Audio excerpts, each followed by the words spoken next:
The school committee is getting ready to present its budget for the next fiscal year, and a local organization is raising money to help care for retired police dogs. Plus, there are some rapidly approaching deadlines for mariners. These stories and more on this episode of Barnstable Today. It's Friday, February 21st, 2014. I'm Sarah Mannel.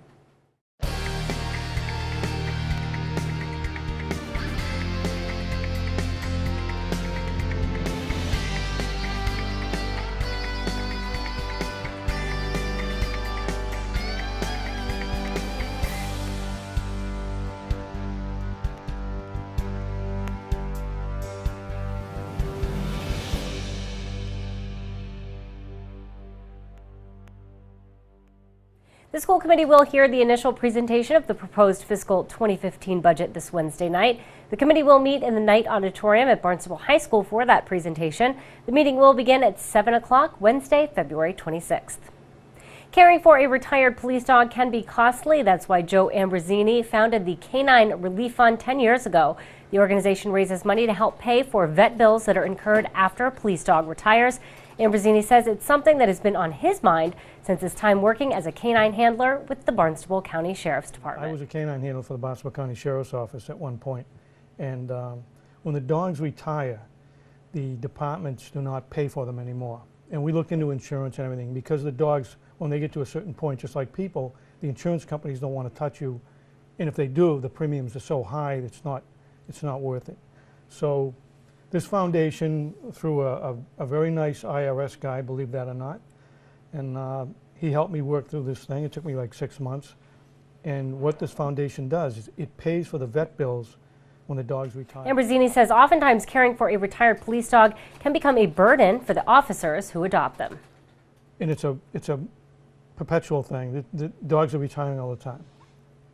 So just an example, like last year, we paid over almost $10,000 on 2 dogs.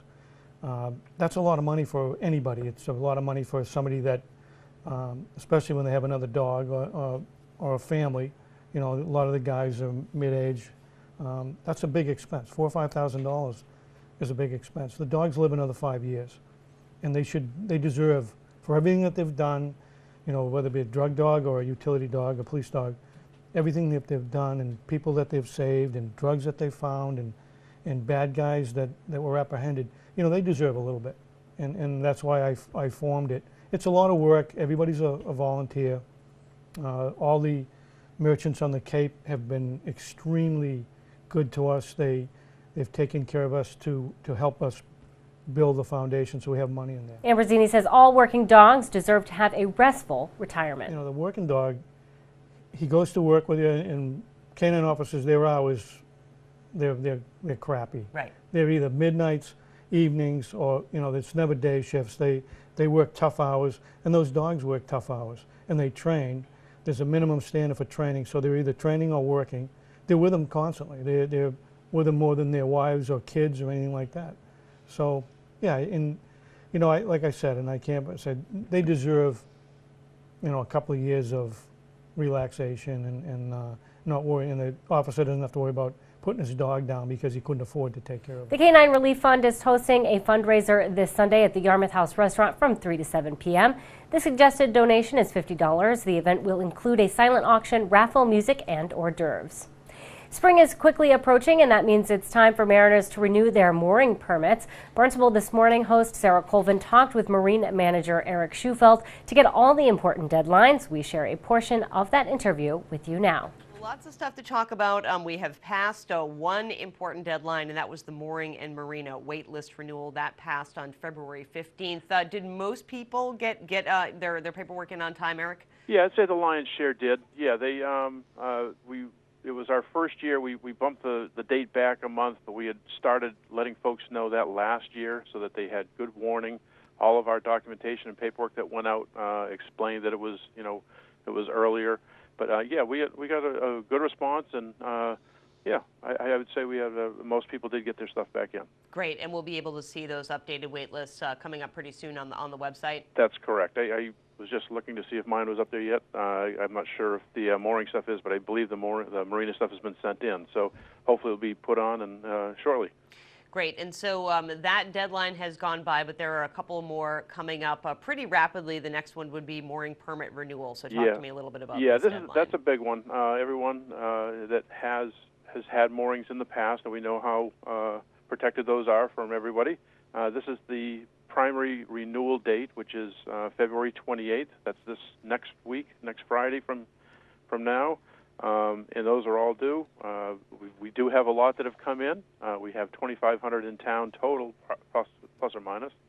So, yeah, another week to get your stuff in, get your documentation and all that information together, and get your mooring permit in. Don't want to have anyone lose out on their permits this year. Now, is that something, Eric, we have to do in person, or is there an online portal yet for that, or is that something that you do have to come into the office and turn in your paperwork? Well, you can either bring it in or mail it in. Great. We have the mail-in system that works really well, and all of the documentation that you would need is the exact same stuff we've required for years, almost 20 years now.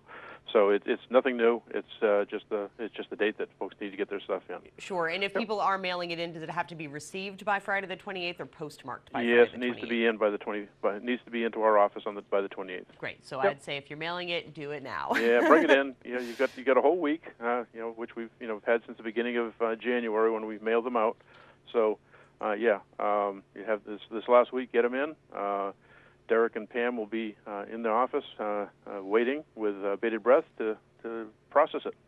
Great, and of course, that's not if you do miss that deadline, you still can get it in by March 31st, but you have to pay an extra $50 for a late fee. That's correct. There's a late fee. Yeah, instead of having it just go to as we did many years ago, have just that drop dead date, then you'd have to appeal to have that mooring permit reinstated.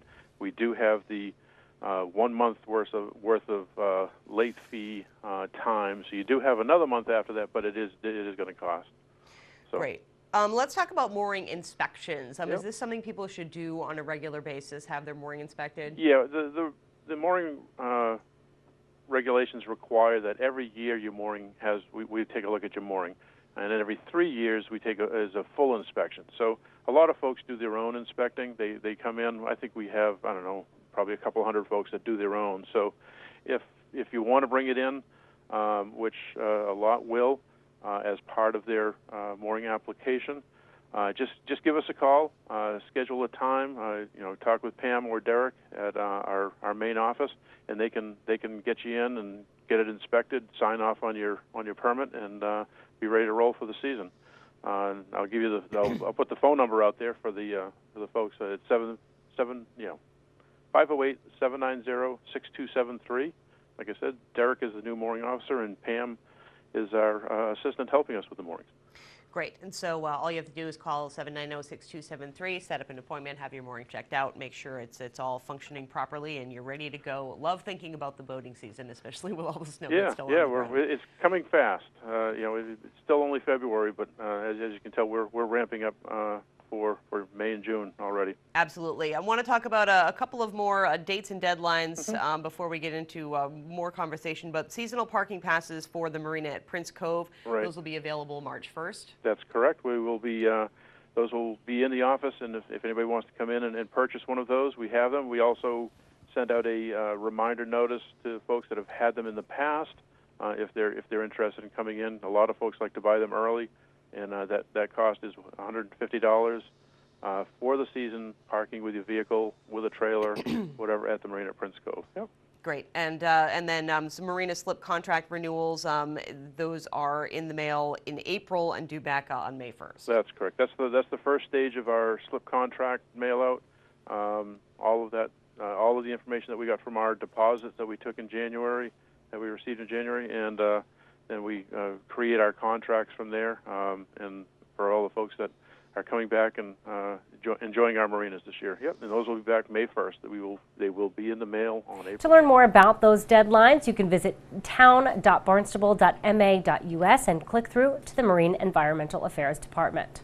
For Barnstable Today, I'm Sarah Mannel.